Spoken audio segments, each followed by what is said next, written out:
ನಮಸ್ಕಾರ. ಈ ಟಿ ವಿಯ ವೀಕ್ಷಕರಿಗೆ ಯೋಗ ಕ್ಷೇಮ ಕಾರ್ಯಕ್ರಮದ 348ನೇ ತರಗತಿಗೆ ಆತ್ಮೀಯ ಸ್ವಾಗತ. ಮುಂಬಾಗಿ ಮಾಡುವ ಆಸನಗಳು ಬಹು ಉಪಯುಕ್ತವಾಗಿರ್ತಕ್ಕಂಥವು. ಅವುಗಳ ವೈವಿಧ್ಯತೆಯು ಸಾಕಷ್ಟಿದೆ. ಒಬ್ಬೊಬ್ಬರಿಗೆ ಒಂದೊಂದು ಹೊಂದಾಣಿಕೆ ಆಗ್ಬೋದು. ಅದು ಅವರ ಒಂದು ದೈಹಿಕ ಸ್ಥಿತಿಯನ್ನು ಅವಲಂಬಿಸಿರುತ್ತೆ. ಇವತ್ತು ನಾವು ನೋಡ್ತಕ್ಕಂಥದ್ದು ಬಹಳ ಒಂದು ಉಪಯುಕ್ತವಾದಂತಹ ಮುಂಬಾಗಿ ಮಾಡುವ ಆಸನ, ಮಂಡೂಕಾಸನ. ಇದು ಮೊದಲಿಗೆ ವೀರಾಸನದಿಂದಾನೇ ಪ್ರಾರಂಭ ಆಗುತ್ತೆ. ಕಾಲುಗಳನ್ನು ಮುಂದಕ್ಕೆ ಚಾಚಿ ವೀರಾಸನದಲ್ಲಿ ಕೂತ್ಕೋಬೇಕು. ಬಲಗಾಲು ನಂತರ ಎಡಗಾಲು, ವೀರಾಸನ. ಆಮೇಲೆ ಮಂಡಿಯನ್ನು ಸಾಧ್ಯವಾದಷ್ಟು ಅಗಲ ಮಾಡಬೇಕು. Take the knee apart. ಮತ್ತೊಂದು ದಿಂಬು, ಈ ದಿಂಬನ್ನು ಒಳಕ್ಕೆ ಎಳ್ಕೋಬೇಕು. Pull it closer to the perineum. ಇನ್ನು ಒಳಗೆ ಕೇಳ್ಕೊಳ್ಳಿ. ನೇರವಾಗಿ ಕೂತ್ಕೋಬೇಕು.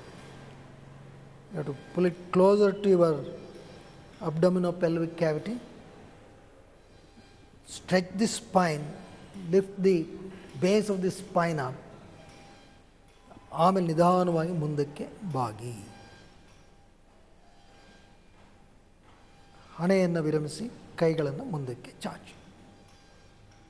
ಇಲ್ಲಿ ಬೇಕಾದ್ರೆ ಕೈ ಮಡಚ್ಕೊಂಬಿಡಿ. Just fold. ಇಲ್ಲಿ ಇಡೀ ದೇಹದ ಮೇಲ್ಭಾಗ ಆ ದಿಂಬಿನ ಮೇಲೆ ವಿರಮಿಸಿರಬೇಕು. ಮತ್ತು ಇದು ಚಾಚಲ್ಪಟ್ಟಿರಬೇಕು. You should be stretched.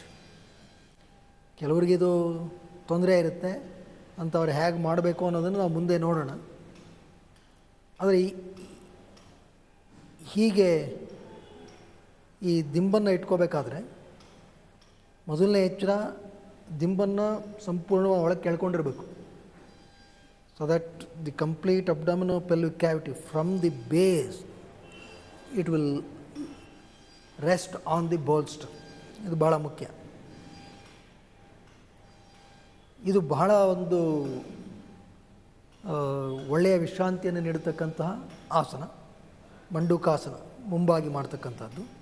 ಮತ್ತು ಇಲ್ಲಿ ವೀರ ಆಸನದಲ್ಲಿ ನಾವು ಈ ಮಂಡಿಯನ್ನು ಅಗಲ ಮಾಡಿರೋದ್ರಿಂದ ವಿಶೇಷವಾಗಿ ಅಸ್ಥಿಕೂರದ ಸ್ನಾಯುಗಳು ಮತ್ತು ಅಂಗಾಂಗಗಳಿಗೆ ಇದು ಬಹಳ ಉಪಯುಕ್ತವಾಗಿರುತ್ತೆ.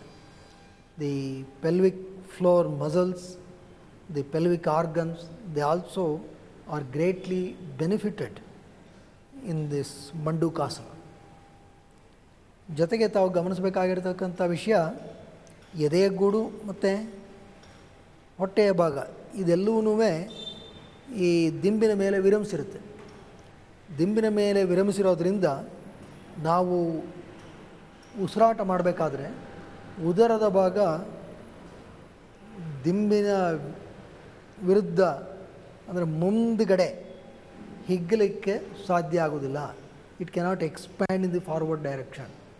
ಹಾಗಾಗಿ ಆ ಒಂದು ಉಸಿರಾಟದ ಪರಿಣಾಮ ಹೆಚ್ಚು ಪ್ರಖರವಾಗಿ ನಮ್ಮ ಹಿಂಬದಿಯಲ್ಲಿ ಕಾಣಿಸ್ಕೊಳ್ಳುತ್ತೆ. So in this posture you can feel the response of the breathing, response of these paraspinal muscles in a better or more pronounced way. ಇದು ಇಲ್ಲಿ ಭಾಳ ಮುಖ್ಯ.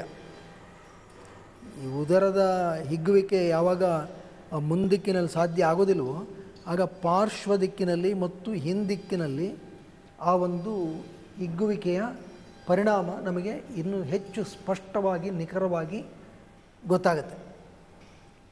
ತನ್ಮೂಲಕ ಇದು ಇಲ್ಲಿರ್ತಕ್ಕಂತಹ ಈ ನರಮಂಡಲದ ಸೂಕ್ಷ್ಮ ವ್ಯವಸ್ಥೆಗಳು ಸಾಕಷ್ಟು ಒಂದು ಹಿತವಾದಂತಹ ನೀವುವಿಕೆ, ಮ್ಯಾಸೇಜಿಂಗ್ ಅದನ್ನು ಪಡ್ಕೊಳ್ಳುತ್ತೆ. ಆ ಕಾರಣದಿಂದಾಗಿ ಸಹ ಈ ಒಂದು ಆಸನ ಬಹಳ ಒಳ್ಳೆಯ ವಿಶ್ರಾಂತಿಯನ್ನು ನೀಡತಕ್ಕಂತಹ ಆಸನ. ಇದನ್ನು ಪ್ರತಿಯೊಬ್ಬರೂ ಅಭ್ಯಾಸ ಮಾಡಿ ಸಾಕಷ್ಟು ಉಪಯುಕ್ತತೆಯನ್ನು ಪಡ್ಕೋಬೋದು. ವಿಶೇಷವಾಗಿ ಮಹಿಳೆಯರಿಗೆ ಇದು ಇನ್ನೂ ಹೆಚ್ಚಿನ ಉಪಯುಕ್ತತೆಯನ್ನು ತಂದುಕೊಡುವ ಆಸನ. ವಿಶೇಷವಾಗಿ ಈ ಪ್ರೀಮೆನಸ್ಟ್ರಲ್ ಋತುಸ್ರಾವದ ಮುನ್ನ ಉಂಟಾಗತಕ್ಕಂಥ ಹಲವು ಸಮಸ್ಯೆಗಳು, ಮಾನಸಿಕ ಸ್ತರದಲ್ಲಿ ಉಂಟಾಗತಕ್ಕಂತಹ ಕೆಲವು ತುಮುಲಗಳು, ಇವುಗಳನ್ನು ನಿವಾರಿಸೋದರಲ್ಲಿ ಇದು ಪ್ರಮುಖ ಪಾತ್ರವನ್ನು ವಹಿಸುತ್ತೆ. ಋತುಸ್ರಾವದ ಸಮಯದಲ್ಲೂ ಈ ಆಸನವನ್ನು ಅಭ್ಯಾಸ ಮಾಡಬಹುದು. ಹಾಗಾಗಿ ಇದು ಬಹಳ ಒಳ್ಳೆಯ ಪ್ರಾಮುಖ್ಯವನ್ನು ಉಳ್ಳಂತಹ ಆಸನ. ಜೊತೆಗೆ ಕಾಲುಗಳು, ಇಲ್ಲಿ ಪೃಷ್ಠದ ಕೀಲು ಒಳ್ಳೆಯ ಚಲನೆಯನ್ನು ಪಡ್ಕೊಂಡಿದೆ, ಮಂಡಿಯ ಕೀಲು, ಪಾದದ ಕೀಲು ಇವೆಲ್ಲ ಒಳ್ಳೆಯ ಚಲನೆಯನ್ನು ಪಡ್ಕೊಂಡಿದೆ. ಜೊತೆಗೆ ದಿ ಗ್ರಾಯಿನ್ ರೀಜನ್, ತೊಡೆಯ ಮೂಲ ಭಾಗ, ಅದು ಸಹ ಒಳ್ಳೆಯ ಚಾಚುವಿಕೆಯನ್ನು ಪಡ್ಕೊಳ್ಳುತ್ತೆ. ಇಂಗ್ಯೂನಿಯಲ್ ಲಿಗಮೆಂಟ್ ಅಂತ ಏನು ಕರಿತೀವಿ, ಅದು ಸಹ ಒಳ್ಳೆಯ ಚಾಚುವಿಕೆಯನ್ನು ಪಡ್ಕೊಳ್ಳುತ್ತೆ. ತನ್ಮೂಲಕ ಅವುಗಳ ಆರೋಗ್ಯ ಸಹ ಚೆನ್ನಾಗಾಗುತ್ತೆ. ಈ ಎಲ್ಲ ದೃಷ್ಟಿಕೋನದಿಂದ ಈ ಮಂಡೂಕಾಸನ ಬಹಳ ಒಳ್ಳೆಯ ಒಂದು ಆಸನ. ಏಳಬೇಕಾದ್ರೆ ಮೊದಲು ಹಸ್ತವನ್ನು ಒತ್ತಬೇಕು. ಹಸ್ತವನ್ನು ಒತ್ತಿ ಬೆನ್ನನ್ನು ಮೇಲಕ್ಕೆ ತಗೋಬೇಕು. ನಂತರ ದಿಂಬನ್ನು ಮುಂದಕ್ಕೆ ಸರಿಸಿ ಸ್ವಸ್ತಿಕಾಸನದಲ್ಲಿ ಕೂತ್ಕೊಳ್ಳಿ.